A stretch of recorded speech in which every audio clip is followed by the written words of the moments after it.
Hello' everyone, মোৰ চেনেললৈ যিসকল নতুনকৈ আহিছে তেওঁলোকক চেনেলটো ছাবস্ক্ৰাইব কৰি কাষতে থকা বেল আইকনটি দবাই দিবলৈ অনুৰোধ জনালোঁ। নমস্কাৰ, সকলো কুশলে আছেনে? আজি আকৌ দুটা মাছৰ ৰেচিপি লৈ আহিলোঁ। আহকচোন চাওঁ সেইকেইটা কি কি।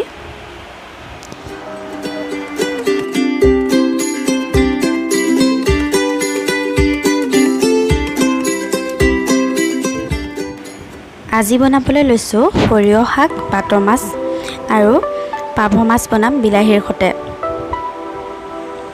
আৰু পাভ মাছ বিলাহী বনাবলৈ মই লৈছোঁ দুটা বিলাহী, তিনিটা পিঁয়াজ আৰু আদা এটুকুৰা আৰু নহৰু। আৰু বাত মাছ আৰু সৰিয়হ শাক বনাবৰ কাৰণে এইকেইটা বাত মাছ বৰ ভালদৰে ধুই বাছি লৈছোঁ। অৱশ্যে গোটেইকেইটা নিদিওঁ মই। আৰু এই ডাঙৰ এমুঠি সৰিয়হ শাক লৈছোঁ। এতিয়াতো সৰিয়হ শাকৰ ছিজনেই, আপোনালোকে খাইছেনে মোক কমেণ্ট কৰি জনাবচোন। আৰু এইখিনি বহুত বালি আছে, সৰিয়হ শাকটো বলীয়া জেগাতে কৰে, সেইবাবে এইখিনি মই ভালদৰে চাফা কৰে আগতীয়াকৈ চাফা কৰি লৈ তাৰপিছত ধুম ফুটা থকা খৰাহি, তেতিয়া বালিখিনি গুচি যাব। আৰু যিসকলে সৰিয়হ শাক অলপ তিতা পায় তেওঁলোকে অকণমান নিমখ দি শাকখিনি কুটাৰ পাছত মঠি ল'ব। আৰু মোৰ বাৰীত এতিয়া বৰ্তমান কি কি লাগিছে অকণমান আপোনালোকক দেখাম আজি। এইখিনি ভেন্দি শেষেই হ'ল, এতিয়া নতুনকৈ তৰৈ লাগিছে।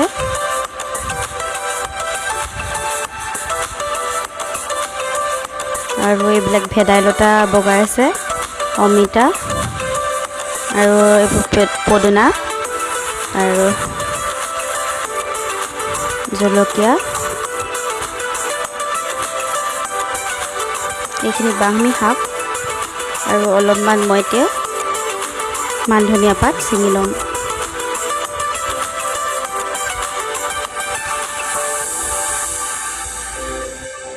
বাত মাছ আৰু সৰিয়হ শাক বনাবৰ কাৰণে প্ৰথমে মই মাছখিনি নিমখ হালধি সানি ফ্ৰাই কৰি ল'ম।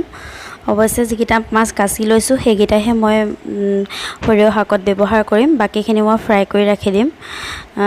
আজি ঘৰত কেৱল মা আৰু মই আছোঁ। আৰু এতিয়া কেৰাহী ভালদৰে গৰম কৰি তেল দি লৈছোঁ। এতিয়া মাছখিনি ফ্ৰাই কৰি ল'ম।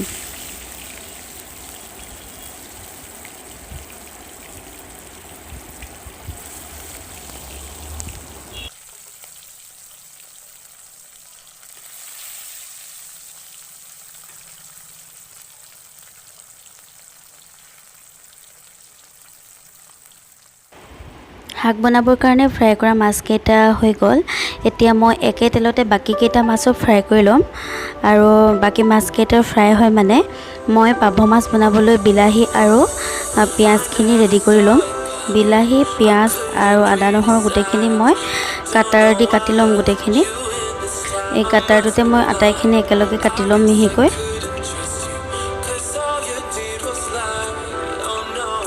আপোনালোকে এনেকুৱা কাটা ব্যৱহাৰ কৰেনে মোক জনাবচোন। মই কিন্তু ভালেই পাওঁ ব্যৱহাৰ কৰি, বহুত দিনেই হ'ল এইটো ইউজ কৰা।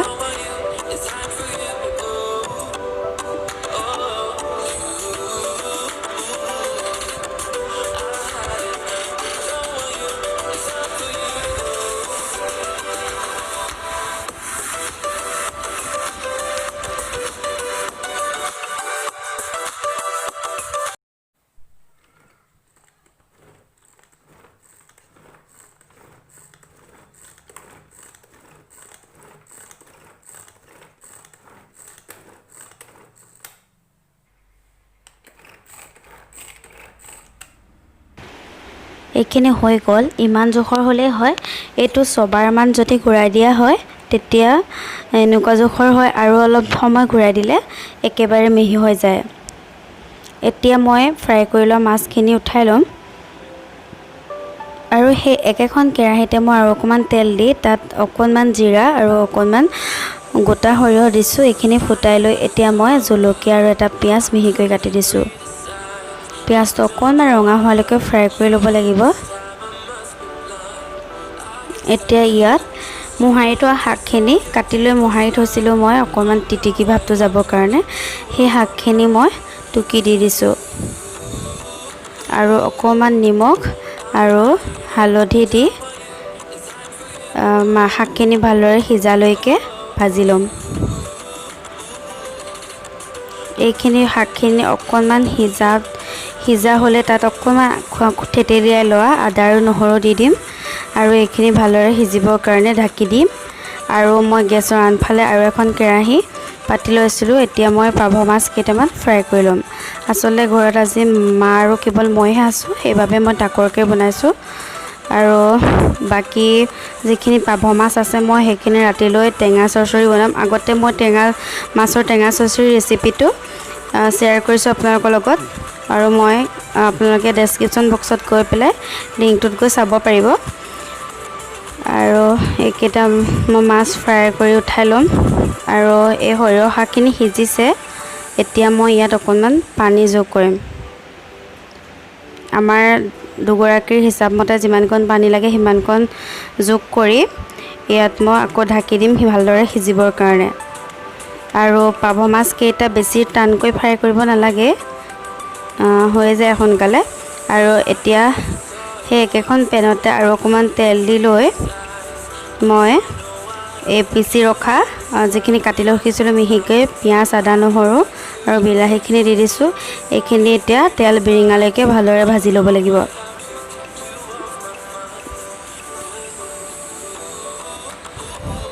আৰু ইয়াত অকণমান নিমখ, অকণমান হালধি আৰু গৰম মছলা গুড়ি একেলগে মই দি দিছোঁ। আৰু এইখিনি এতিয়া ভালদৰে সিজালৈকে ভাজি ল'ম।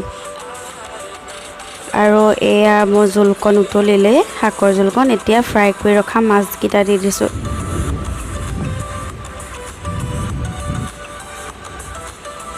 আৰু এতিয়া মই এইখিনি আকৌ এবাৰ চেক কৰি লৈছোঁ, ভালদৰে সিজিছে। অকণমান পানী দি মই এতিয়া এইখিনি একেবাৰে গ্ৰেভি হোৱালৈকে ভাজি ল'ম। এয়া মোৰ শাকৰ জোলকণ ৰেডি হৈ গ'ল, আৰু আপোনালোকক মই ভালদৰে ছাৰ্ভ কৰি দেখাম। আৰু এয়া মোৰ বিলাহীখিনিও ভালদৰে সিজিছে পিঁয়াজখিনিৰ সৈতে। এতিয়া আকৌ অকণমান মই যিমানকণ গ্ৰেভি লাগে সিমানকণ পানী দি দিছোঁ। প্ৰায় সম্পূৰ্ণকৈ পানী মই এগিলাচে দিলোঁ, সৰু গিলাচেৰে। আৰু এতিয়া ইয়াতে মই মাছকেইটা দি দিম ফ্ৰাই কৰি ৰখা, আৰু দি মই 3 মিনিটমান উতলিবলৈ দিম।